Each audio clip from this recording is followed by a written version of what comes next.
Good afternoon, everyone.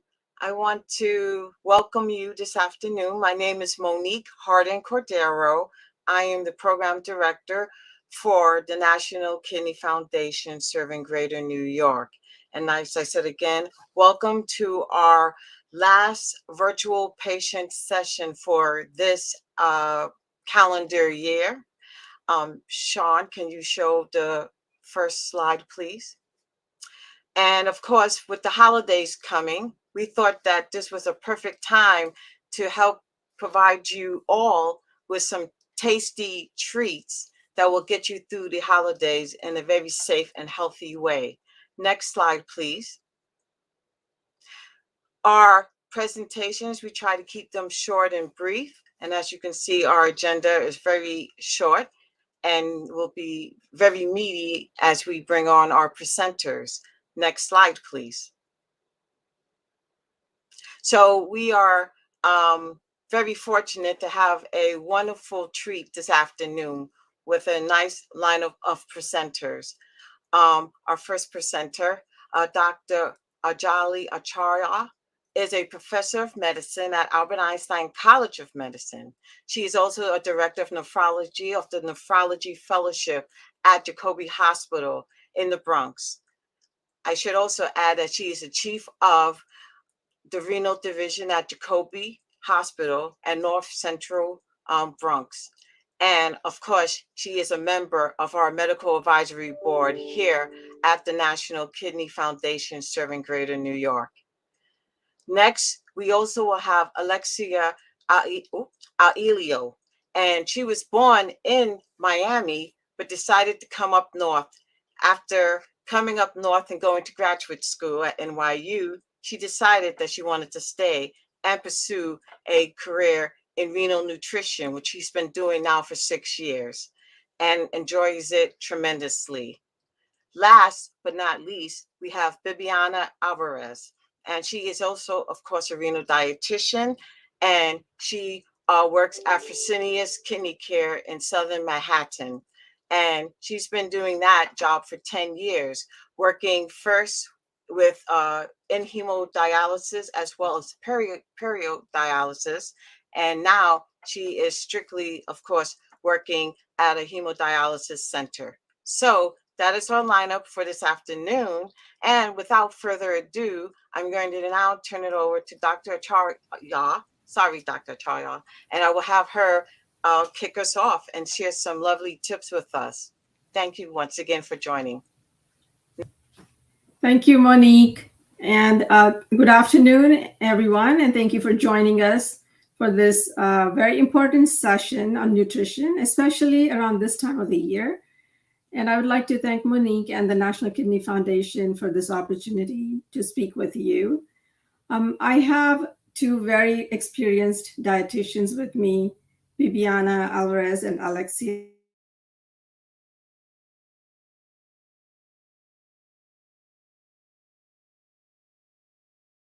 Very important nutrients, or actually 4 topics. 3 of those are nutrients, and the 4th one will be about fluid intake. So I'm tasked with giving you the basics of why each nutrient is important, and then I'll turn it over to our dietitians, who will then give you tips on how to how to shop for these, for the right kinds of foods, how to prepare the foods, and how to have the right amounts of the portion size.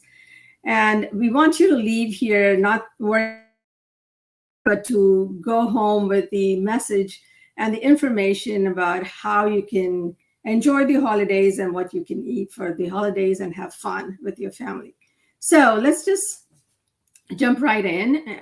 By the way, at the end of each slide for our Spanish-speaking audience, Bibi.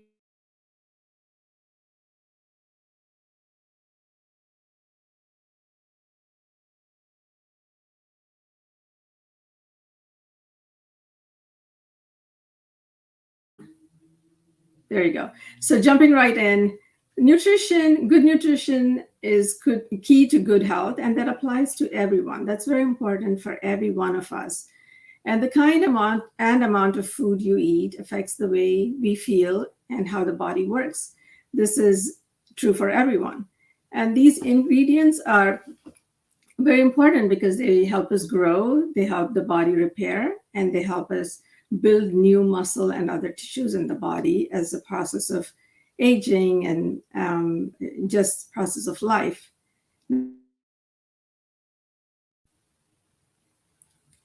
So, why is it so important? In addition to having all the things that we talked about, growth and repair, and all those important aspects of good nutrition, it's also important for maintaining blood pressure.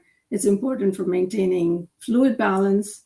It's very important to eat right to keep our heart healthy. It's important to protect our bones and blood vessels. It keeps our nerves and muscles working in the right way. A whole host of benefits you get from eating right. And this applies to everyone, especially as the stages of kidney disease progresses from 1 to 5, you see that it becomes more nuanced. And this applies also to some transplant patients and many of our patients who have kidney stones. So it's best to ask your doctor and your renal dietitian for guidance as to what's best for you. Next slide, please.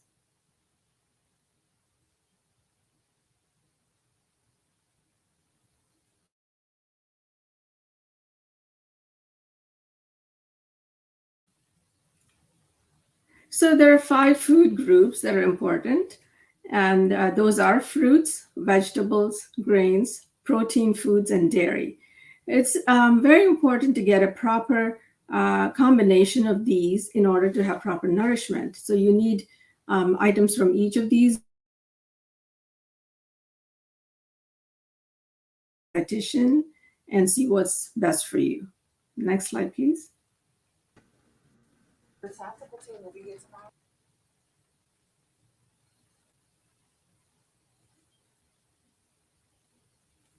So our focus today will be on 4 topics, like I mentioned. 3 of these are nutrients: potassium, phosphorus, and sodium.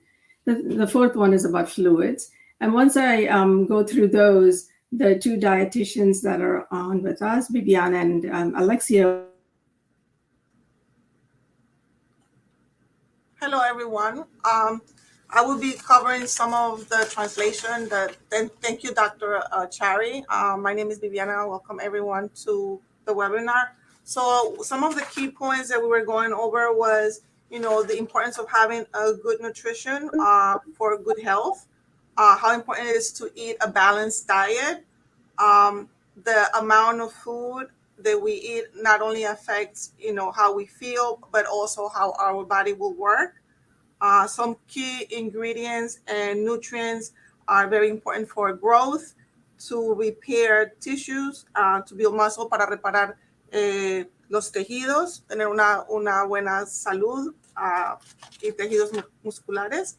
La doctora también habló sobre el manejo de la presión arterial, el balance de los líquidos, la salud del corazón, cómo proteger los huesos y vasos sanguíneos, cómo mantener los nervios y músculos funcionando correctamente.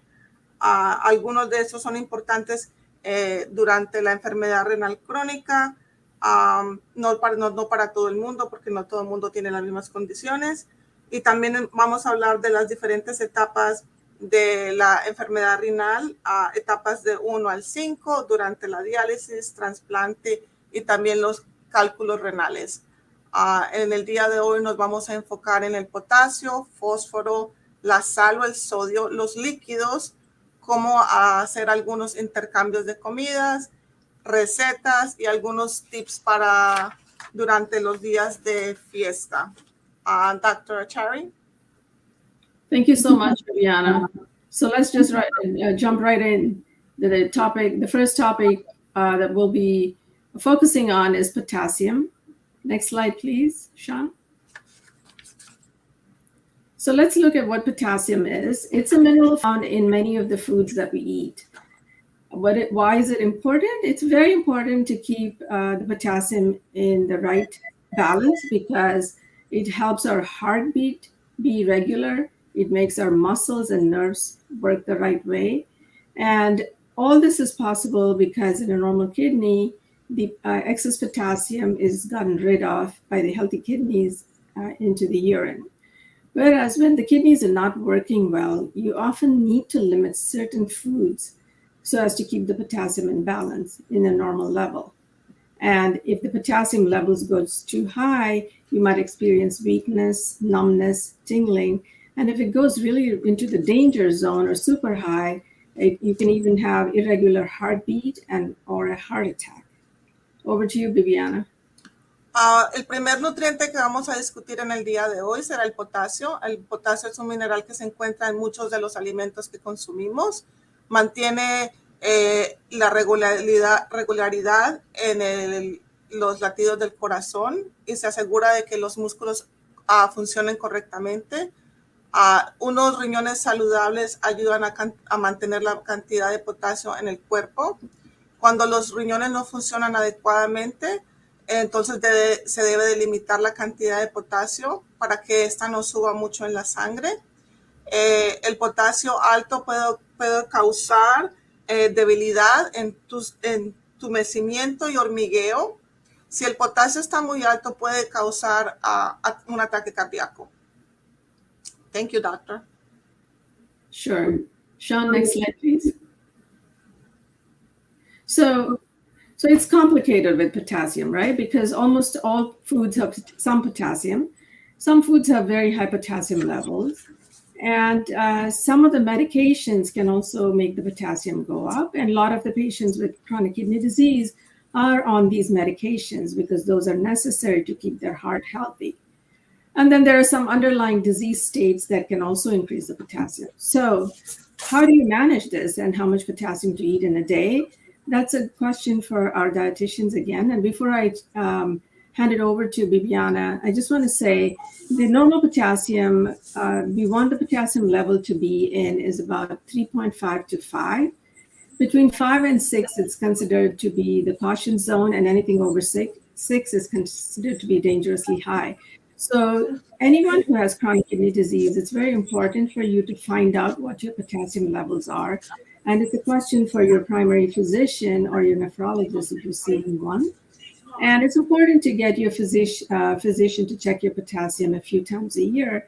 And how many times a year, it depends on each person's individual patient's history and medications and so on. So back to you, Bibiana. Thank you, doctor. So, una vez más hablando sobre el potasio, casi todos los alimentos contienen potasio. Algunos medicamentos pueden causar que el potasio suba. Algunas condiciones médicas también pueden causar que el potasio aumente. Y la pregunta es, ¿cuánto potasio debemos comer en un día? Si sus niveles de potasio están entre el 3.5 o 5, está en una zona segura. Pero si su potasio está entre 5.1 a 6, entonces debe actuar con precaución. Si su potasio está a más de 6 puntos, eso quiere decir que está en la zona de peligro. Back to you, doctor. Next slide, please. I think it goes into your slides, your arena, you and Alexia, about what foods to eat and Alexia? So now, yes. So now I'm going through some examples of some high potassium foods. So which foods are high in potassium that will likely impact your blood levels more?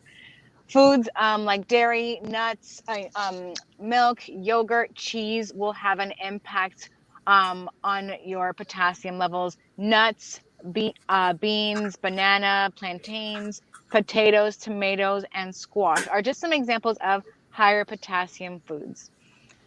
Just so that you have an idea of the lower potassium foods that will be safer to eat, apples, berries, grapes, rice, pasta, lettuce, and cabbage.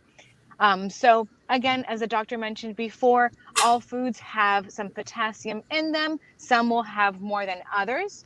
And as she mentioned, each person has individual recommendations for how much potassium they should be consuming each day. That is based off of your blood work and the stage of kidney disease that you're currently in. Those recommendations are individualized, and then based on that recommendation, you can make the right choices depending on that limitation that you have each day. When it comes to potassium, there's a nice little tip that helps with removing some potassium from food. So things like potatoes and beans and plantains. One way that we can help reduce the amount of potassium in foods is by leaching them. So what does that mean?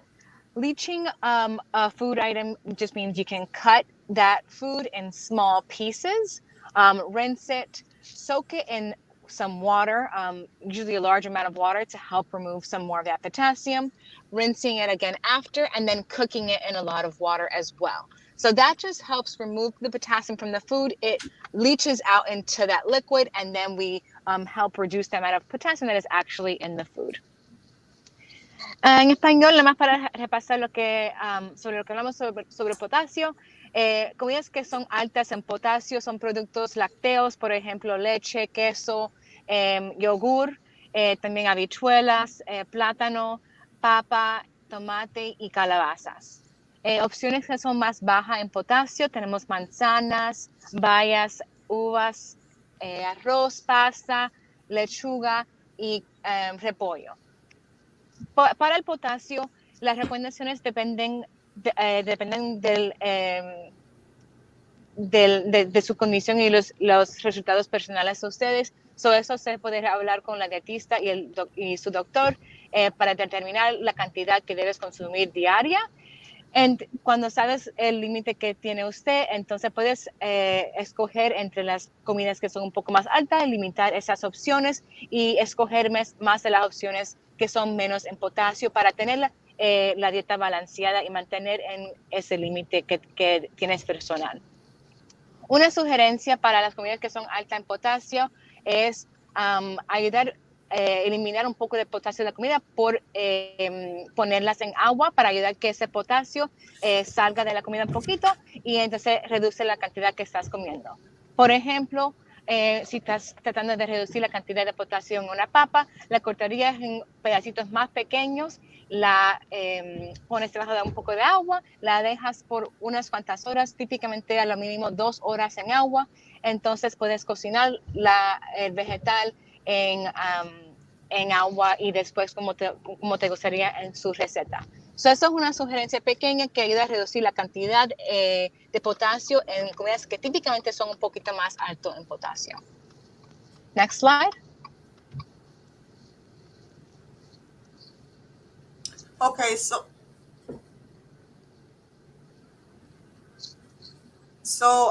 we're going to go over a few of the traditional foods that we eat during the holidays that will be high in potassium, or will be also, some of them will include both potassium and phosphorus. Well, we have, of course, mashed potatoes.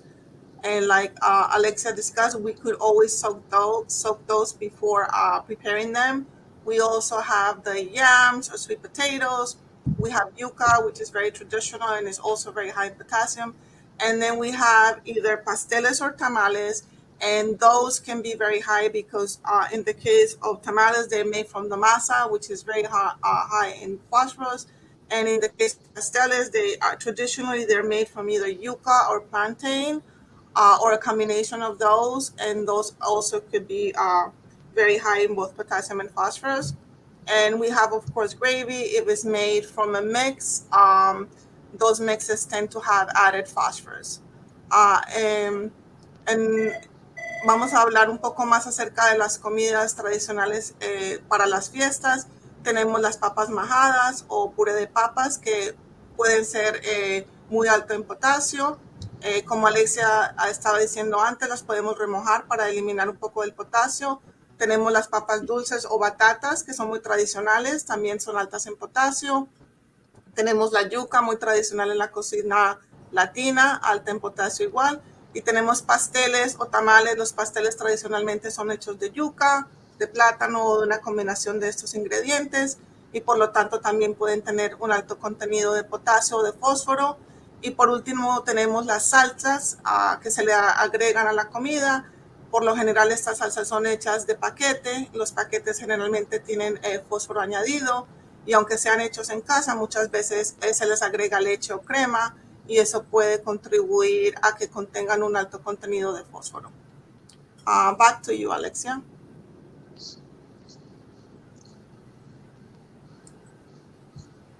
Can I just add, Just the this next is slide. not on the slides, can I just add a comment? If any of you is taking a potassium binder, please make sure to take it along with these high potassium foods during the holidays. Don't forget that. Thank you, doctor. Sure. All right, so moving on to the next topic, which is phosphorus. This is another element that mineral that we all take in, and it's present in a lot of the foods. Next slide, please, Sean. Why is phosphorus important? Because it helps you keep your bones healthy. It helps you keep other parts of your body also very healthy and working normally. So just like the potassium that we talked about, normal working kidneys help you remove the extra phosphorus that you take in via your food or beverages. But when patients have chronic kidney disease, the kidneys cannot remove this additional phosphorus very well, and then it backs up in the blood, and it can lead to bad consequences. So what happens when there is high phosphorus? It gets deposited in parts of the body where it's not supposed to be. For example, in the heart and in the blood vessels. And this could lead to increased risk of heart attacks, stroke, or even death.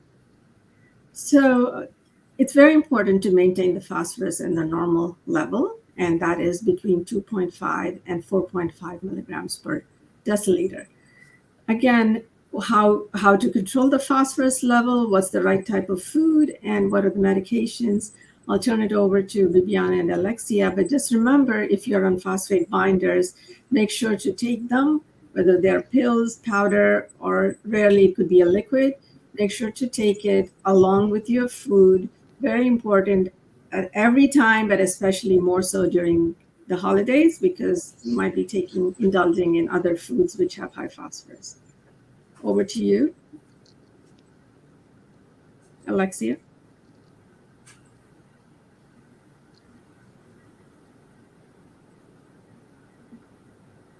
Bibiana, are you going to translate? Sure.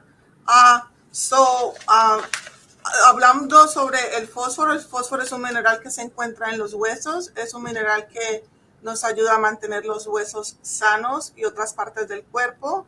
Cuando los riñones funcionan normalmente, puede remover el fósforo extra que se encuentra en la sangre. Cuando hay enfermedad crónica renal, los riñones no pueden remover el fósforo muy bien y esto puede causar ataques cardíacos o derrames o incluso la muerte. ¿Cuál es un nivel saludable de fósforo? Generalmente de 2.5 a 4.5 miligramos por decilitro.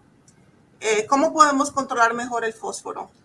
Una manera es comiendo los alimentos adecuados y tomando las medicinas que ligan el fósforo. Estos se llaman los ligantes de fósforo. Hay muchos tipos de ligantes de fósforo. Vienen en pastillas o tabletas que se pueden masticar, en polvo, en líquido. Algunos de estos ligantes de fósforo también contienen calcio, pero hay otros que no. Y lo más importante es tomar los ligantes de fósforo con las comidas. Thank you. I think the next slide is Alexia's. So which foods are high in phosphorus and what should we watch out for? High phosphorus foods, when thinking of that overall category, we have organic and inorganic phosphorus. So organic sources of phosphorus are more those natural foods, meats, beans, nuts, and dairy.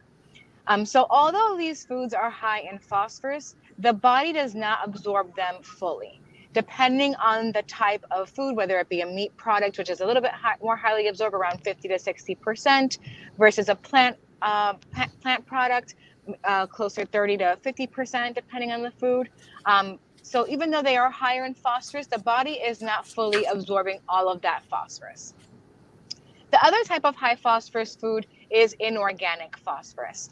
This comes from an additive that they add to foods as a preservative, and we see it a lot in sodas, in packaged foods, ready-to-go foods, fast foods, more of those processed food items that we see a lot in the stores and packaged, or when we go to the store and buy something quickly.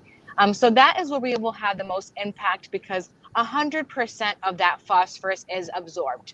So beside the fact that it's already a high phosphorus food, your body would be absorbing all of that phosphorus. So when thinking of managing phosphorus in your diet, or thinking first of where to start when trying to control phosphorus, we want to think of whole versus processed foods. And I think this is not only related to kidney disease or anyone that's monitoring their phosphorus for a specific medical reason, but for general health overall. I think health promoting foods in general is reducing that processed food intake and focusing on more whole natural foods. And then always being aware of how to find that on a label. So even though there was a fairly recent change to nutrition food labels, and now they are starting to include potassium on the labels, phosphorus isn't always included on the label. Well, one way that we teach a lot of patients to look into and how to identify phosphorus in foods is looking at the ingredients list. So when looking through the ingredients list, you can always just point out or look for foods that look for names that have that phos in it, PHOS in that food. So phosphate, phosphoric, you'll see it in the ingredients list. If you notice that it's in the ingredients list, you know that phosphorus was added into that food. That is that type of inorganic phosphorus that the body will absorb more of, and therefore should be a food that you should take more caution with if you are being more conscious of your phosphorus levels.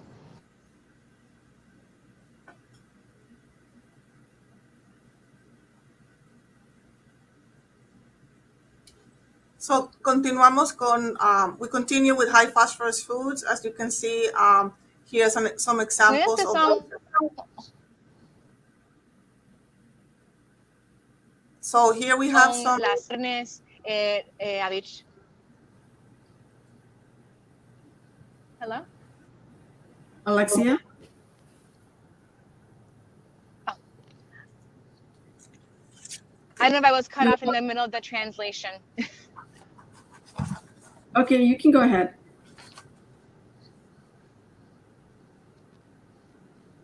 You're going in and out. Okay, Bibiana, if you want to move forward with your slide. Okay.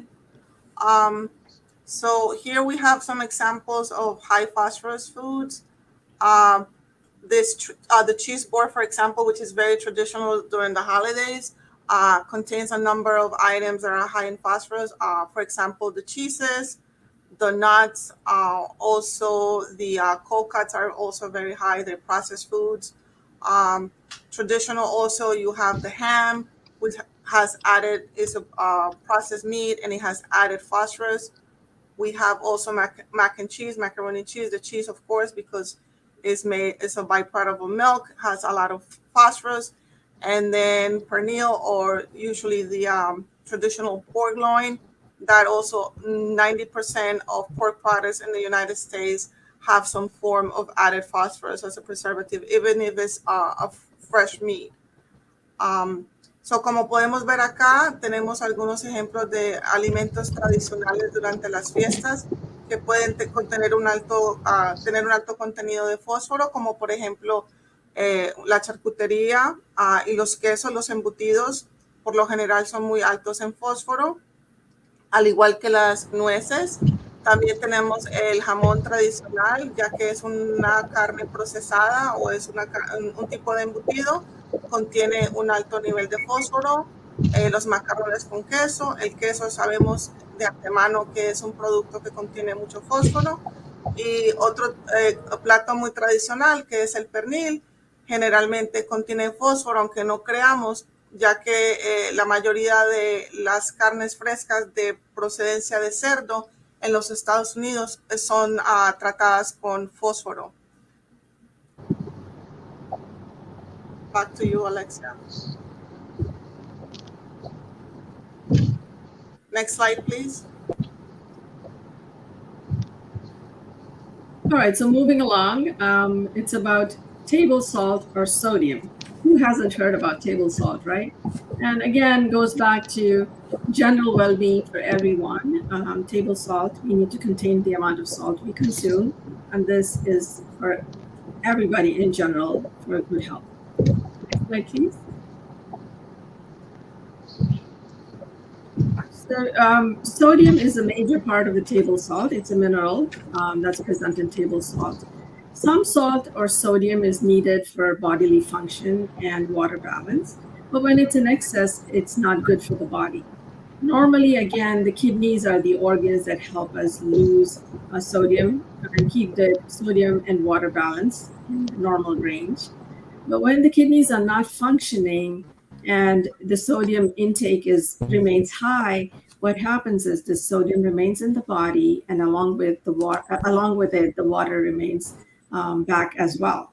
And what does this do? It leads to swollen ankles. It leads to a rise in blood pressure. Eventually, this could lead to symptoms like shortness of breath, which means fluid has backed up into the lungs, or the fluid can even go around your heart or around the lungs, not just into the lungs. So, how much sodium does one consume? That's a very important question. Bibiana, you want to translate that, please? Yes, doctor. El próximo nutriente que vamos a discutir es el sodio, o el sodio se encuentra generalmente en la sal o la sal de mesa. La sal de mesa o el sodio es necesario para mantener el balance de líquido en el cuerpo. Cuando los riñones pierden la habilidad de controlar el sodio y el agua, esto contribuye a que los tobillos se puedan hinchar, a la presión arterial alta, a falta de aliento o no poder respirar adecuadamente, y también contribuye a que se tenga líquido alrededor del corazón o de los pulmones. Este líquido se acumula. Ahora la pregunta es cuánta sal debemos consumir. Back to you, doctor. Right, next slide, please. So again, back to our invaluable dietitians, because they are the ones who can guide you and give you substitutes for salt. So the general recommendation for salt or sodium is 2,000 milligrams of sodium limitation a day. That's a general recommendation, of course, depending on your health and your overall status. That is a discussion that you have with your dietitian and your doctor. But the general recommendation is limiting to about 2,000 milligrams a day.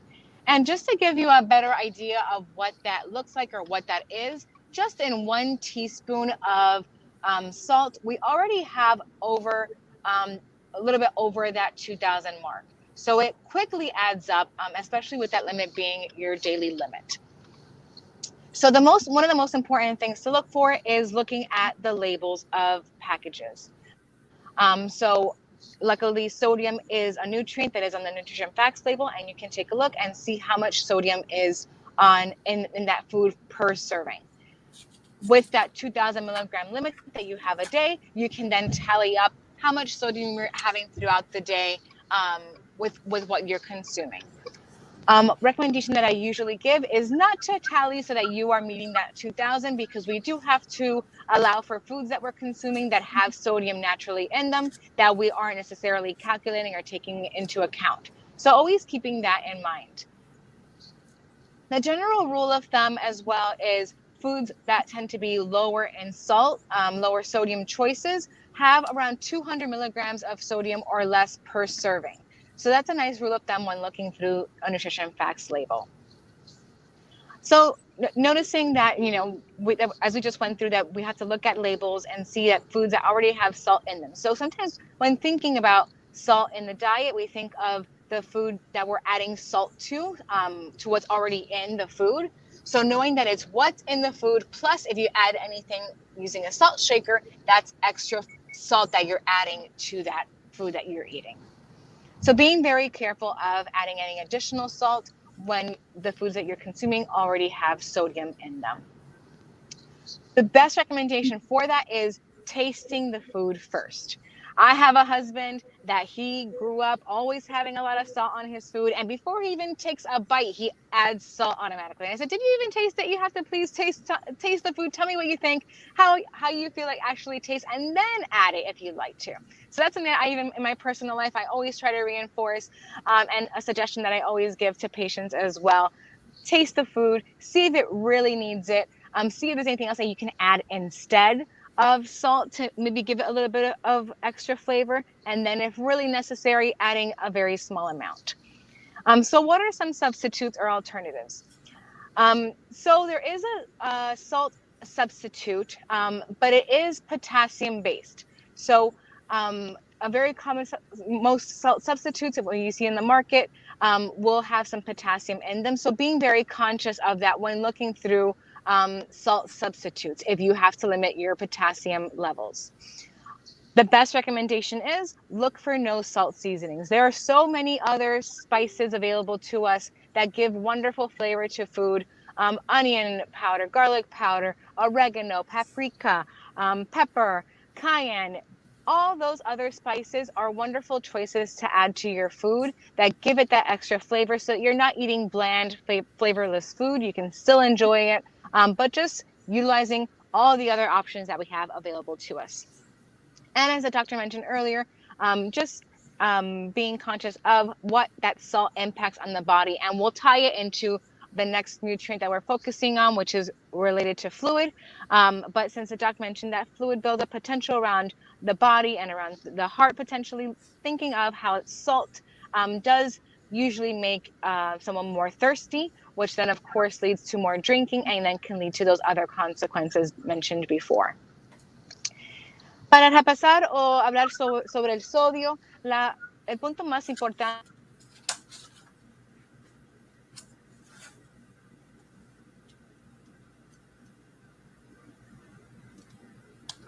So we just lost Alexia completely. So two of you can continue. Okay, sure. So next slide, please.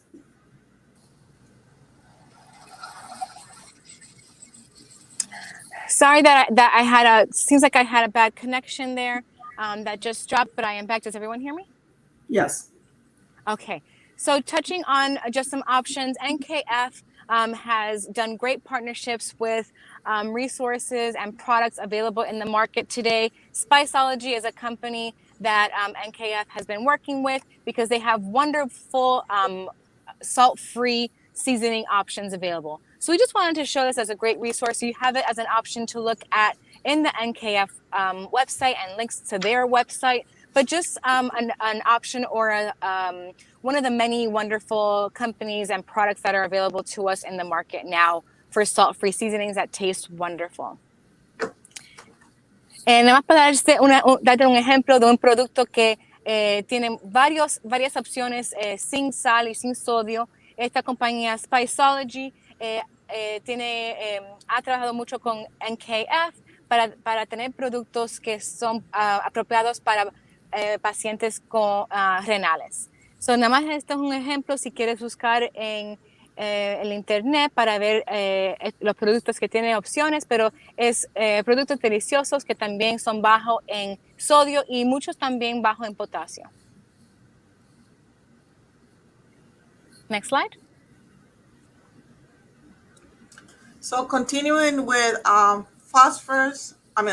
continue with sodium.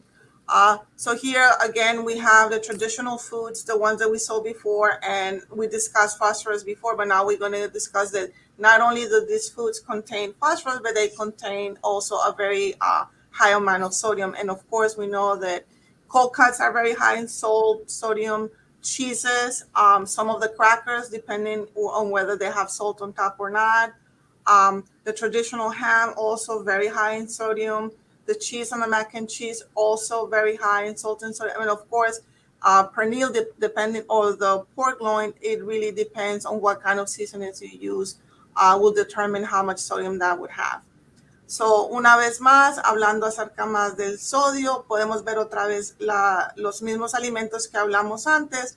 Estábamos hablando antes del fósforo, pero estos alimentos no solamente contienen fósforo, sino que también contienen una alta cantidad de sodio, como por ejemplo la charcutería o los cortes de carnes de embutidos, también los quesos, tenemos también las olivas, las alcaparras pueden ser muy altas en sal, el tradicional jamón de la Navidad también es un alimento procesado y por lo tanto contiene sodio, el queso en el famoso macaroni and cheese, macarrones con queso, y el tradicional pernil, también dependiendo de lo que usemos, puede tener un alto contenido de sal. Como Alex estaba diciendo antes, es muy importante usar otro tipo de hierbas o utilizar cosas naturales, ajo, cebolla, orégano, para limitar la cantidad de sodio durante las fiestas. Next slide.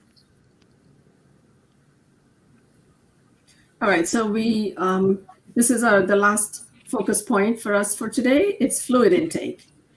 So this is another very important point, especially for this time of the year, for the holidays. Next slide, please.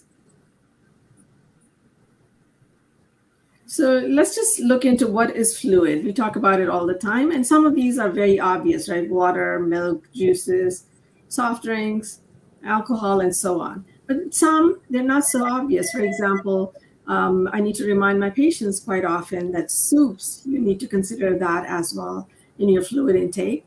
Not only that, there are other substances which, when they melt at room temperature, they become liquids. And those are considered as fluids and need to be counted towards the fluid intake. So any food or drink that is liquid at room temperature is considered a fluid, right? So what does that mean? For example, you have your desserts like ice cream or popsicles or gelatin. So all these, when they melt, they become liquid, and that's why they need to be added towards your fluid intake. And we hear this all the time. Oh, I don't drink water, but I eat a jug of ice. So that's basically like drinking more than a jug of water, and that's what needs to be kept in mind. Why do you have to limit fluid? Again, the same theme. The kidneys, when they work normally, can get rid of all the water that you drink, but when the kidneys don't work, as in patients with chronic kidney disease, you have to limit the fluid because now these kidneys are not able to get rid of all the additional fluid intake that is going on. If you don't curtail it, it's going to end in places that it shouldn't be, for example, around your ankles or in your lungs or around your heart. That's why it's important to limit the fluid intake. And how much fluid and how to do it, I'll turn it over to Bibiana and Alexia. Y por último hablaremos sobre el líquido. ¿Qué es un líquido? Un líquido es cualquier alimento o bebida que se derrita a temperatura ambiente. Esto incluye el agua, el hielo, jugo, leche, las bebidas gaseosas o sodas, bebidas calientes, alcohol, las sopas, que por lo generalmente tendemos a ignorar que la sopa es también un líquido, la gelatina, los postres, el helado, las paletas y los suplementos líquidos tales como el Ensure o el Boost. ¿Y por qué tenemos que limitar el líquido? Esa es una pregunta que vamos a estar discutiendo. ¿Y cuánto líquido debemos beber en un día? Back to you, doctor. Next slide, please. Over to you, Alexia. So when thinking of fluids, it's very dependent on your fluid balance. If you have been getting feedback from your doctor that you are retaining fluids, that you have to be more conscious of your fluid intake, very based off of your personal situation, and if you are still eliminating fluids or not at this time. If so, usually when there is a fluid restriction, especially for patients when they are on dialysis, the average recommendation is about 32 ounces limit a day. So the biggest recommendation is to measure the fluids until you have a really good grasp of how much to be consuming and if you are staying within that limitation. Once you get used to measuring your liquids and knowing what that looks like, or maybe even just having that go-to cup, you already have a cup that you know that is your 8 ounces. You can have 4 of those in a day. You don't have to measure it every time because that's the cup that you would like to use. And you know that you want to have 1 in the morning, 1 in the middle of the day, 1 for dinner, and 1 later in the evening. Depending how you want to split that up, that way you have a general idea of this is how much I should be drinking in the day. This is the cup that I would like to use, and this is how I would like to split it throughout the day. There are some people that don't want to give up their coffee in the morning, and they want to have that 8 to 16 ounces right off the bat in the morning. And then they just monitor their liquids and control it more the rest of the day. It all depends on you and how you prefer to split things up. But just being conscious that measuring it and keeping track of it is the easiest way to really make sure that you are not overdoing it with your body. Another way to monitor is by weighing yourself as well. So taking your weight throughout the day, and especially if you are a dialysis patient and between your treatments, that reflects the amount of liquid that your body has retained between treatments or from day to day. Usually when we gain weight, it tends to be more gradual over time. We wouldn't see as big of a difference throughout the day. So if you're seeing a difference of several pounds from one day to the next, it is likely more fluid related. So weighing yourself to be more conscious of it. If you are on dialysis, usually you have a prescribed, and speaking with your doctor about a set goal weight or target weight that you are aiming, that's what your body has been determined to be when it is at a good fluid balance. So being conscious of what that weight is, and then monitoring yourself at home, using your measuring cups and weighing yourself on a scale so that you can keep track of it. Just some tips when thinking of your fluid, how can how can I keep to that 32 ounces? How can I limit my fluids? It does seem very difficult to do at times. So just a few tips: using hot or cold beverages. Sometimes when a beverage is colder or hotter, we tend to sip it a little bit more slowly versus just drinking it all at once. Also, utilizing frozen items and not just chewing it and swallowing it, but just maybe sucking on a piece of ice or fruit helps us feel like our mouth isn't so dry and the need to drink as much, and just helps us feel cooled down. So that's another nice tip to do. And then there are also several dry mouth products. I know that some people like to use gums or mouthwash just to keep their mouth fresh, but there are also products like lozenges that help with dryness in the mouth and help the body produce a little more saliva, just so you don't feel the need to be drinking so much fluid. So these are just some examples of things that can be used if you feel like you're struggling with limiting fluid intake. Hablando sobre los líquidos, la sugerencia más importante, especialmente si estás empezando, tratando de controlar los líquidos que estás consumiendo, es midiendo los líquidos, usando una taza de medida inicialmente para calcular cuánto tienes que tomar durante el día. Típicamente, la recomendación, especialmente para pacientes que están en diálisis, son 32 onzas en el día. So, por ejemplo, usando la taza de medida, puedes separar eso en 4 tazas de 8 onzas durante el día, a lo mejor uno por la mañana, mediodía, por la noche, y después a lo mejor antes de ir a dormir o con medicamentos. Hay algunas personas que también prefieren tomar más onzas por la mañana porque le encantan el café y quieren tomar un poco más al principio del día, pero todo depende de la persona. So, la mejor sugerencia es usando una taza de medida para tener idea cuánto estás tomando durante el día hasta que ya te acostumbras a tomar esa cantidad.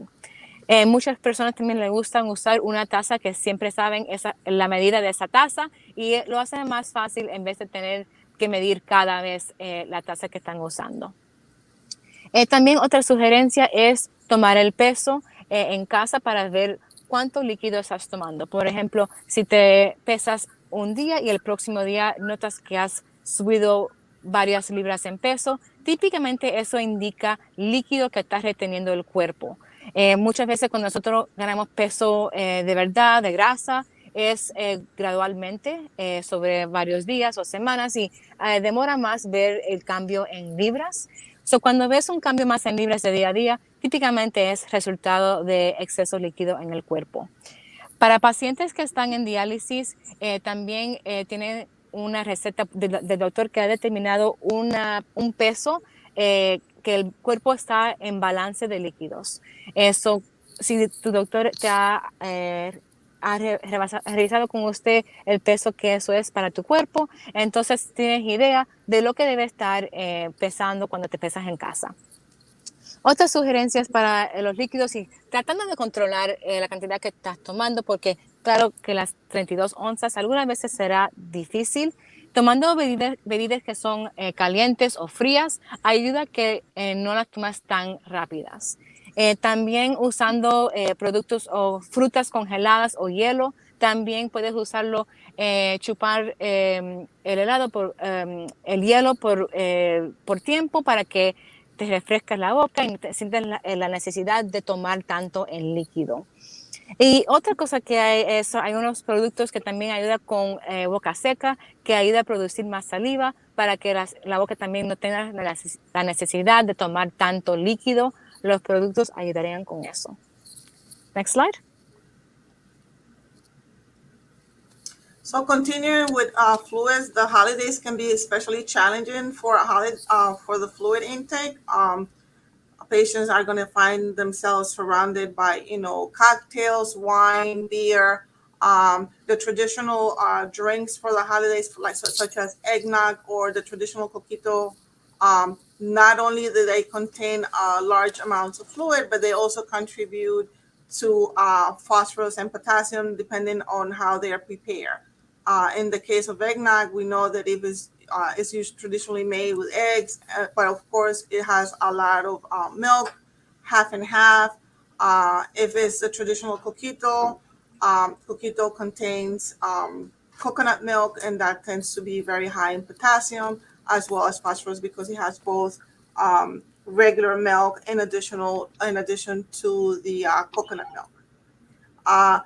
Durante las fiestas, los líquidos pueden ser bastante difíciles de controlar porque estamos rodeados de cócteles, de bebidas, vino, cerveza, algunos de las bebidas tradicionales durante las fiestas, como el coquito, como el eggnog, no solamente contribuyen al líquido, sino que también contribuyen con el potasio y el fósforo. En el caso del eggnog contiene leche, y en el caso de bebidas como el coquito, no solamente contiene leche de coco, sino también leche regular, y ambos pueden contribuir al fósforo y también al contenido de potasio. Next slide, please. So just quickly touching on portion control, I know that we are running closer to the end of this session. So just a reminder that the size of the portion matters. It's important to, when going to a holiday party, that we are not going in with an empty stomach, just so that we don't go ravenous and want to eat everything that's there. Recommending to eat a meal versus grazing throughout and snacking a lot of items, because then that makes it more difficult to keep track of what we are eating. So always nice to also use a smaller plate so that way we control the quantity of what we are eating. And a nice thing that I would like to recommend is, if you really enjoy a food, whether it be higher in potassium or phosphorus, it's best sometimes to have just a little taste of it so that you satisfy that craving, and that you don't then after feel like you missed out and then really want to binge on that food after. Have a little taste, and that way we can satisfy that craving. You still enjoy it. It is the holidays, but then not doing it overboard. And then always nice with the holidays, sharing with others, sharing with a slice of that pie, sharing a piece of whatever food it is. That way, again, it helps reduce the amount of potassium or phosphorus that you're consuming, and you also get a chance to share with others. So, hablando sobre porciones, lo más importante es la cantidad que estás comiendo, sea sodio, potasio, fósforo. Si estás comiendo mucho de una comida, claro que va a consumir más potasio o fósforo o de ese alimento. Lo más importante es también tratando de comer una comida completa en vez de picar durante el día, porque entonces es más difícil controlar o calcular los alimentos que has consumido durante el día. Si vas a una fiesta, tratar de ir comer un poquito de algo antes para que no vayas a la fiesta con tanta hambre. Entonces, claro que vas típicamente a comer más comida.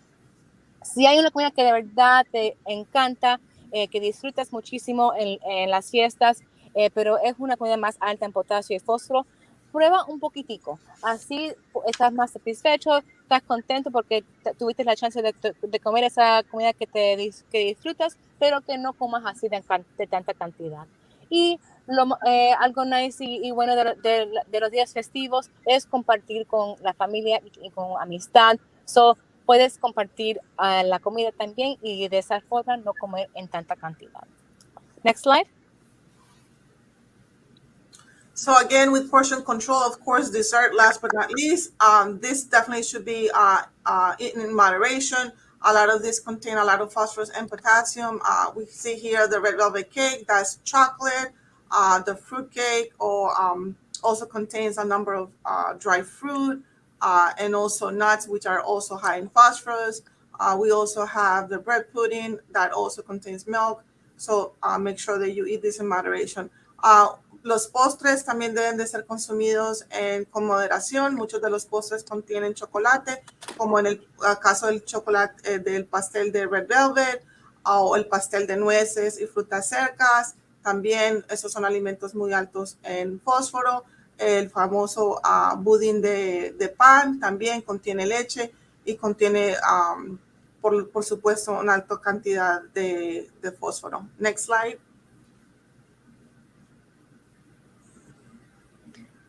So here we have a few simple swaps. Draining the liquid from canned fruits and vegetables help remove some of that potassium, that sodium. Using unsalted or low sodium broth instead of regular broths also help.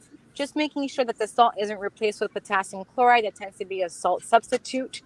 Using unsalted butter or olive oil is an option for some of the fats used in a lot of recipes. Choosing fresh meat versus processed. Choosing fruit for dessert instead of baked goods because they do have usually added sodium and phosphorus as well. So these are just some suggestions at the end. Instead of having sweet potatoes, pumpkin pie, cream spinach, and pecan pie, mashed potatoes, try rice, green beans, stuffing, and apple pie. Aquí hay unos cuantos cambios que puede ser simplemente utilizando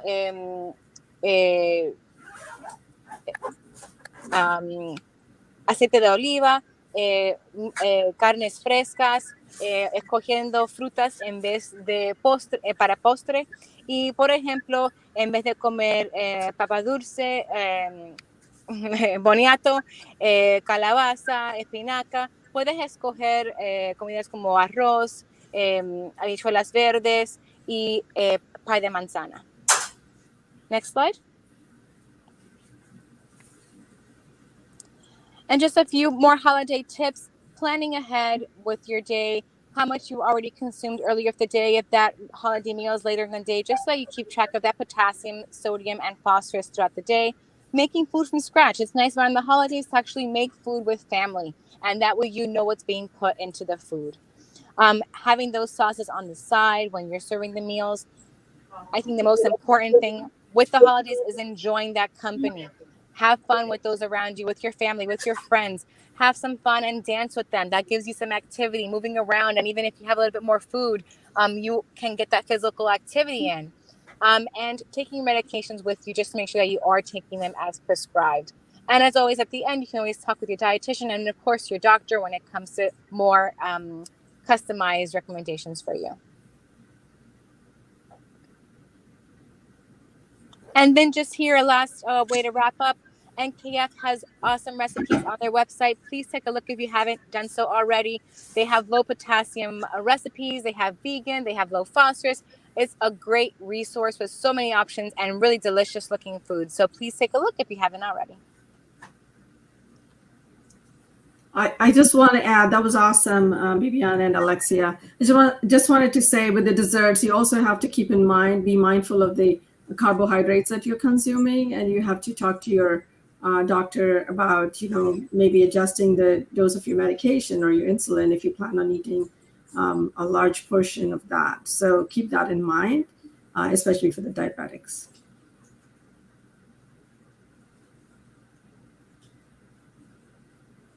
Bibiana, can you just translate that, please? No nos olvidemos de que durante las fiestas también debemos controlar la cantidad de carbohidratos. Como vimos en el último dispositivo, estos deben de ser controlados durante las fiestas. Thank you.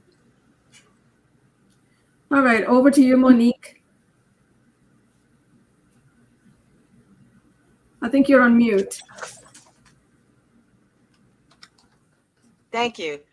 So thank you to everyone who joined us this afternoon.